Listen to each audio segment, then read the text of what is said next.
대들면 네 부모까지 잡아다가 무인도로 보낼 수도 있어 라는 식의 말까지 듣고 아무 말 하지 못했던 사람이 윤일병이었습니다. 우린 이런 게 사건화가 되고 끝내는 사망을 하고 나서야 그 상황을 알고 있을 정도로 사실 군이 이제서야 조금씩 대중에게 공개되고 그런 것들 군 자체 내에서 규율을 잡아나가는 과정이고, 그런 것처럼 우리는 군 내에 있었던 덮여져 있었던 이야기를 많이 알고들 있습니다. 그런 부분에 대해서 저도 마찬가지로 한 개인의 이야기로 계속 이슈화할 것이 아니라 이런 걸 계기로 군도 바뀌고 또 우리 국민도 바뀌는 계기가 되어야 된다, 이렇게 생각합니다. 굳이 이걸 가지고 자꾸 이슈화해 나가는 것보다는 지금 되게 중요한 게 대한민국의 군은 바뀌어야 되고 대한민국의 국민도 바뀌어야 되고, 그리고 또 북핵 실험이 성공하는 이런 와중에 우리가 해야 될 것이 무엇인가, 집중해야 될 것이 무엇인가를 봐야 할 것 같습니다. 자, 우리 장관님, 요걸 한번 봐주세요. 북이 5차 핵실험까지 성공했습니다. 그렇죠? SLBM을 성공시켰습니다. 그런데 우리 국민은 무슨 걱정을 하냐면 북핵은 남쪽을 향해 터지지 말아야 합니다. 그런데 그렇지만 우리는 이것에 대비하는 대비 태세가 있어야 되는 거 아니겠습니까? 실제로 핵실험에 성공했다는데, 그리고 그게 자꾸 커져간다는데, 북을 핵 보유국가로 인정할 수 없다고 우리는 이야기하지만 실제로 핵실험이 성공했는데 우리 국민은 불안하기 짝이 없는데 1.7km 내에 모든 건물은 붕괴된다는 거 아닙니까? 그리고 2km 내에 대부분의 사람들은 사망한다는 거 아닙니까? 반경 5km 내에 피해는 엄청나게 심각하다는 거 아닙니까?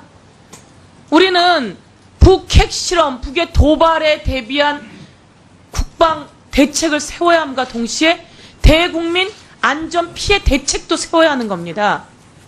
근데 이런 시점에 저희가 그 발언이 긴가 아닌가 이런 얘기보다는 이제 좀 더 큰 부분으로 가면 좋겠다라는 말씀을 드리고요.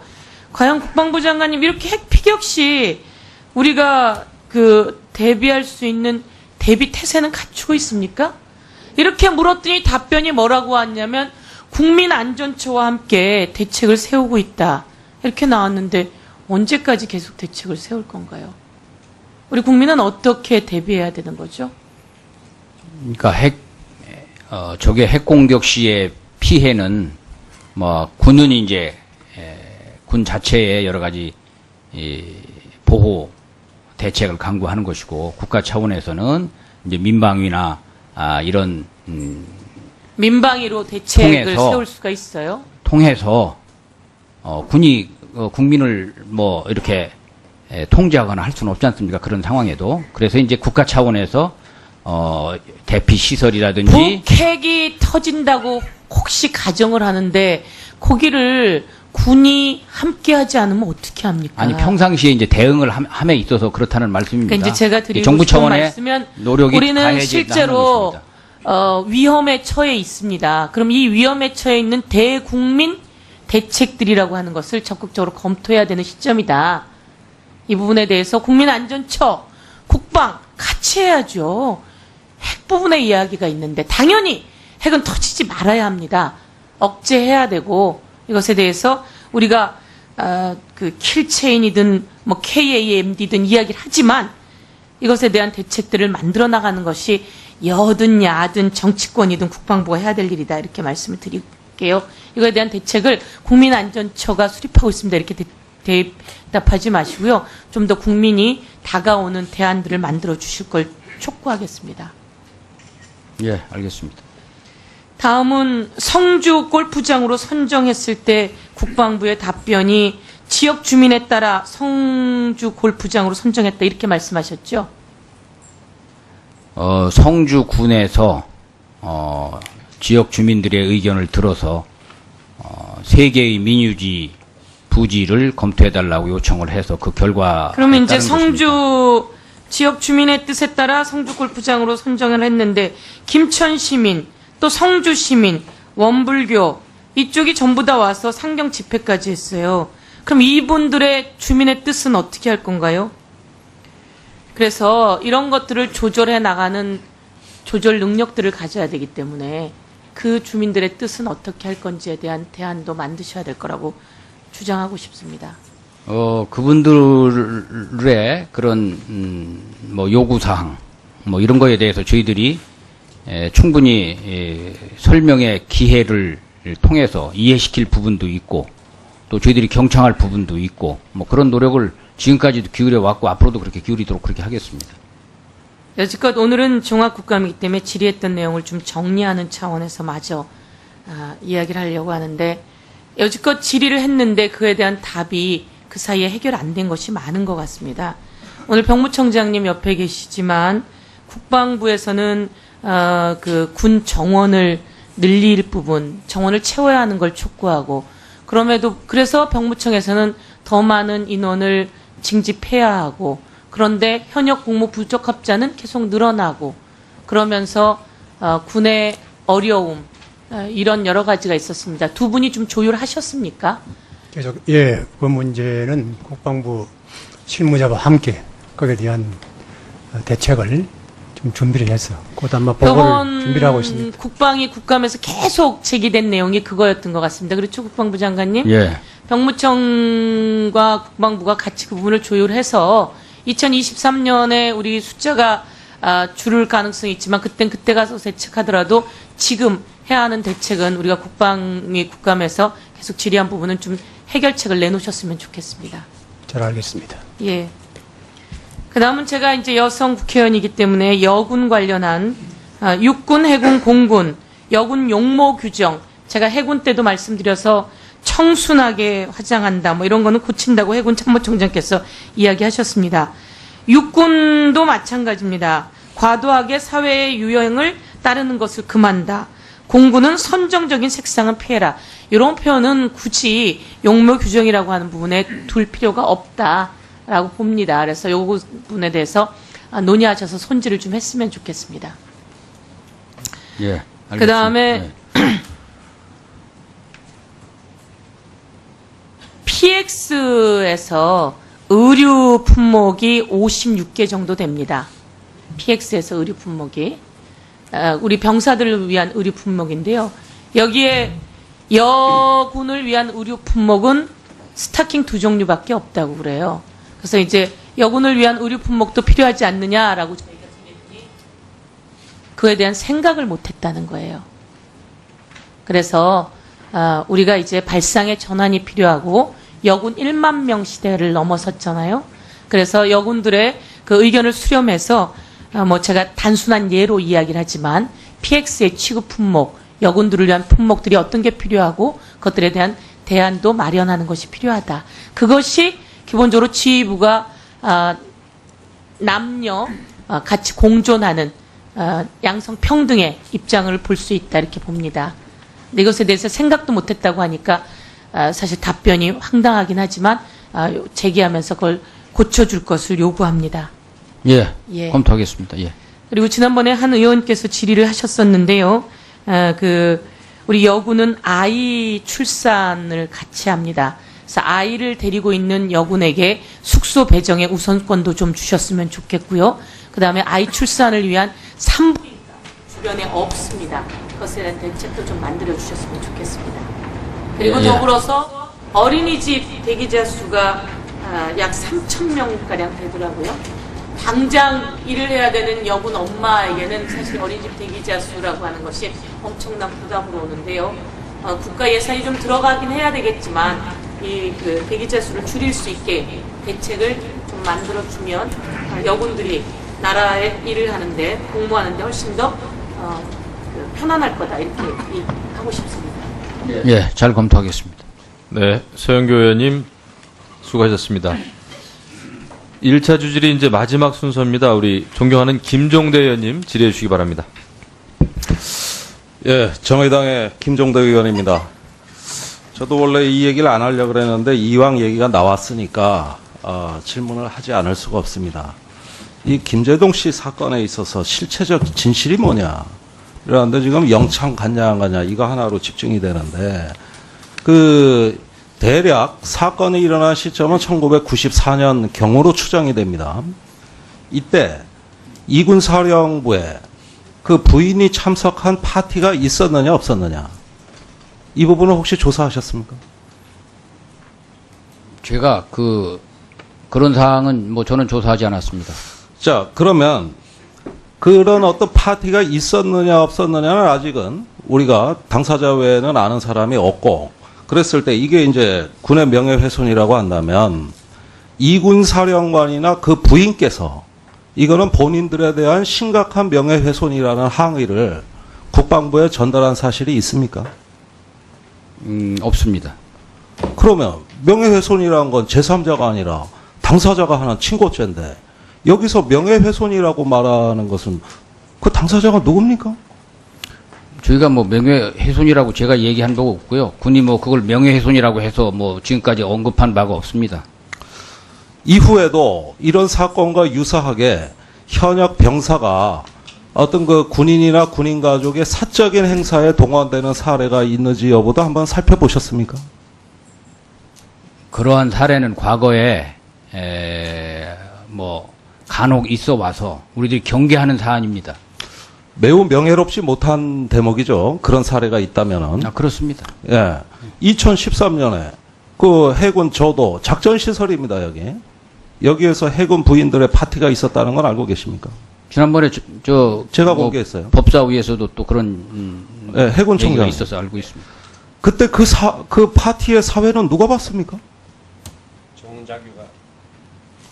정원 장교가. 허허, 이거 참 점입가경이에요, 점입가경. 그리고 거기에 보니까 그 사진에 보니까 현역 간부들이 많이 나오던데 병사들이 서빙도 했죠? 병사 2명이 있었습니다. 마이크 좀 켜주세요. 이거 왜 안 나옵니까? 예. 자, 그러면은 지금까지도 이제는 저기 방위병이 아니라 장교가 동원돼가지고 이런 파티의 사회를 보고 여러 가지 민망한 장면이 나오던데 이게 명예로운 짓입니까? 사과하셨어요? 총장님. 제가 국정감사하면서 사과를 드렸습니다. 자, 진짜 명예가 뭡니까? 진짜 명예는 이런 짓을 하지 않는 그런 군이 명예입니다. 오늘날 많은 군에서의 이 고위 장성들의 명예가 부하로부터 존중과 신뢰라는 그 본질을 벗어나서 마치 자신이 가진 권력을 행사함으로써 얻는 명예라면 이것은 명예가 아닙니다. 진정한 명예의 본질을 이제는 찾아야 될 때라고 생각합니다. 더 이상 김재동 사건으로 소모적인 논쟁이 없었으면 좋겠습니다. 예, 앉으시고요. 김 의원님, 저도 같은 생각을 가지고 있고 또 법사위에서 아까 말씀하신 그런 사안에 대해서는 저도 유감스럽고 죄송한 일이다.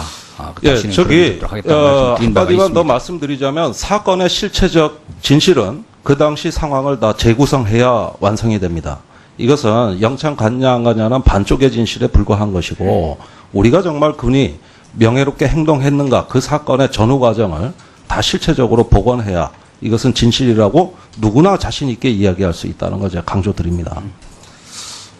다음으로 이제 말씀드릴 것은 이 성주에 새로운 부지로 이제 사드 배치가 결정이 됐는데 지금까지 이 정부가 굉장히 지탄받는 건 뭐냐 하면은 이런 걸 사전에 주민들과 협의하고 의견을 수렴하는 절차가 너무 미흡할 뿐만 아니라 국회에서 이 부분을 검증받는 부분도 절차가 없다는 데 있습니다.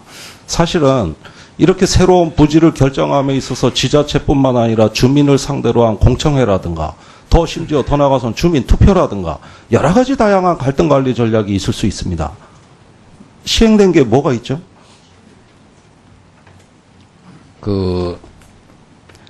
우리가 사전에 그러한 절차를 밟을 수도 있고 사후에 할 수도 있는 것입니다. 그래서 이 지금 문제는 저희들이 사후에 그러한 절차를 계획을 했는데 환경영향 평가 결과는 공개하셨습니까? 환경영향평가.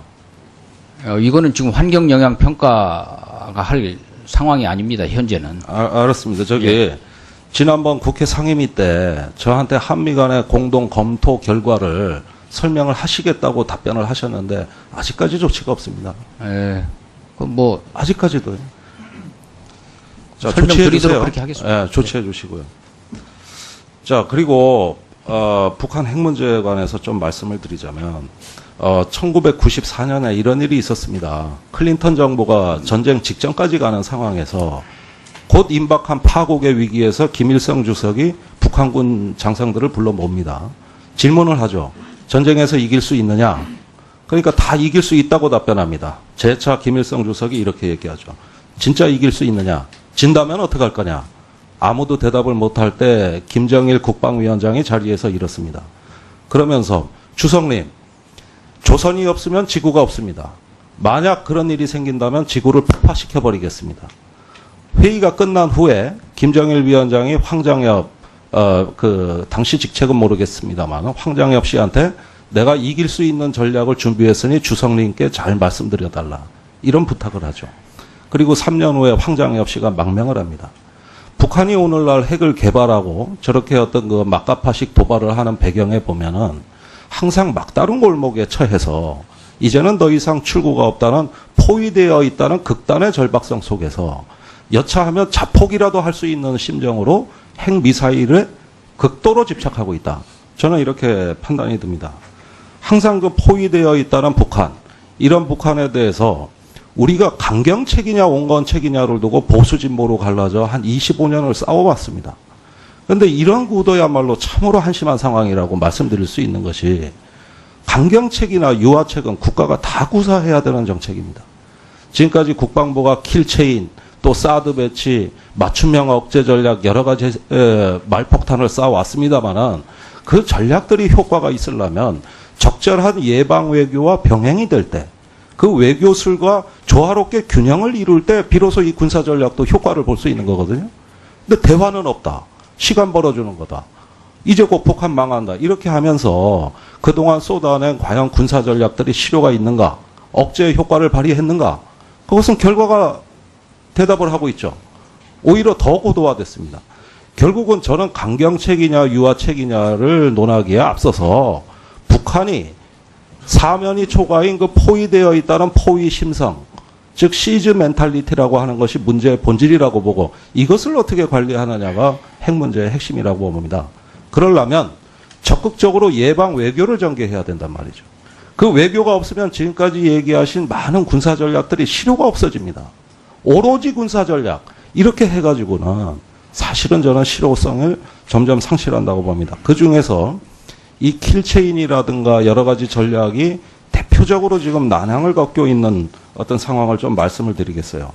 지금 방위사업청장 나와 계십니다만은 방위사업청 국방감독관실에서 합참에다가 정찰위성 사업을 재검토하라는 요청을 했습니다. 알고 계시죠? 예, 이게 9월입니다. 그 이유는 합참에서 제기한 정찰위성 사업이 핵심 성능이 대부분 누락돼 있고 또 사업 추진 계획도 다분히 타당성이 결여된 잘못된 개발 계획이라고 해서 의견을 낸 거거든요.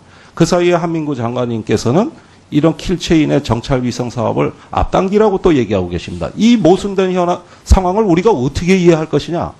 방위사업청 감독관실 얘기대로라면은 이건 킬체인의 첫걸음이 정찰위성인데 이거 띄워봤자 킬체인은 그냥 깡통체인입니다. 제 성능 발휘가 안 된다는 거예요. 그리고 이런 견제 기능을 발휘한 방사청이 정말 잘했다. 이렇게 일하시라고 감독관 만든 거거든요. 이거 돈이 어마어마하게 투입되는데 이런 킬체인을 구축해가지고 사실은 흉내는 내지만 실효가 없습니다. 지금 이 부분에 대한 어떤 거 합참과 방위사업청 간의 검토 내용은 뭡니까? 그것은 그건 뭐 방사청 방위사업 감독관의 그러한 요구 이전에도 합참에서도 최초에 만들었던 자기들이 그 구상했던 그 수준을 좀 더 높여야 되겠다라고 하는 인식들을 하고 있던 방사청은 이 사업 자체를 재검토해야 된다는 의견을 내신 거예요. 여기에 지금 고속 영상 촬영이라든가 데이터 전송이라든가 다 문제가 많습니다. 고속으로 대용량 데이터를 전송해야 실효성이 있는데 전부 실효성이 없어요. 그런 게 ROC에 누락돼 있기 때문이에요. 그걸 보완하라는 겁니다. 그러니까 그런 것들을 합참해서 충분히 이 보완을 해. 보완하다 보면 지금 아직 그 사업이 착수가 안 돼 있는 사업이지 않습니까?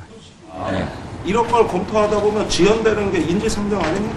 그게 그거는 이제 사실 기술적인 부분이기 때문에 그것을 담당하는 이제 ADD나 이런 데에서 기술적 검토가 진행되고 있는 상황이기 때문에 그거 거기에 따라서 가능한 것입니다. 추가 질의하시죠. 예. 김종대 의원님 수고하셨습니다.